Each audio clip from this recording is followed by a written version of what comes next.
Hi மக்களே வணக்கம். Big Boss season 9 இப்போ பார்த்தீங்கன்னா, ஃப்ரீ டாஸ்க், ஃபேமிலி டாஸ்க் போயிட்டுருக்கு.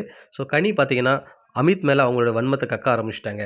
நேத்து பார்த்தீங்கன்னா, அ அமித் எங்க இருப்பாரோ, அங்க தான் வந்து பார்வதி இருப்பாங்கன்றாங்க. இன்னைக்கு பார்த்தீங்கன்னா, இன்னைக்கு அது நேத்தே வார்ன் பண்ணியிருந்தாரு. இந்த மாரி சொல்லாதீங்க. அது நல்லா இல்ல.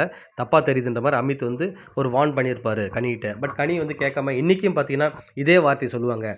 பார்வதி எங்க இருக்காரோ, அங்க தான் அமித் இருப்பாருன்னு சொல்லிட்டு. ஸோ இத அவரு கேட்டோனே ரொம்ப டென்ஷன் ஆயிட்டாரு. பாவம் அமைதியான மனுஷன். யாரோட வம்புக்கும் போறதில்ல. அவர போய் நோண்டுனா சும்மா இருப்பாரா? அவரு டென்ஷன் ஆயி கத்த ஆரம்பிச்சுட்டாரு. இதுக்கப்புறம் சொல்லாதீங்க. உங்களுக்கு எத்தன தடவ தான் விடுறதுன்ற மாரி பாவம் அமைதியா இருந்த மனுஷனுமே ஆக்ரோஷமா பார்த்துட்டாங்க எல்லாரும் சேர்ந்து. ஸோ இந்த திவ்யா ஒரு பக்கம். அவங்களுக்கும் பார்வதிய புடிக்கலன்னா, அவங்க பின்னாடி போய் பார்வதிய பத்தி 1க்கு 2ஆ எல்லார்ட்டயும் சொல்றது.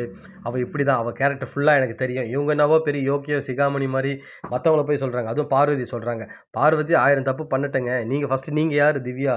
நீங்க கரெக்ட்டா இருக்கீங்களா? நீங்க பார்க்கறது உங்கள பார்க்கும்போதே ஒரு வில்லி மாரி தான் பார்க்கறதா இருக்கு எல்லாமே. ஏன்னா நீங்க பார்க்குற பார்வை, நீங்க பேசுறது எல்லாமே ஒரு ரகடா தான் நீங்க பேசுறீங்க. நீங்க போய் மத்தவங்கள சொல்லலாமா? குறை சொல்லலாமா?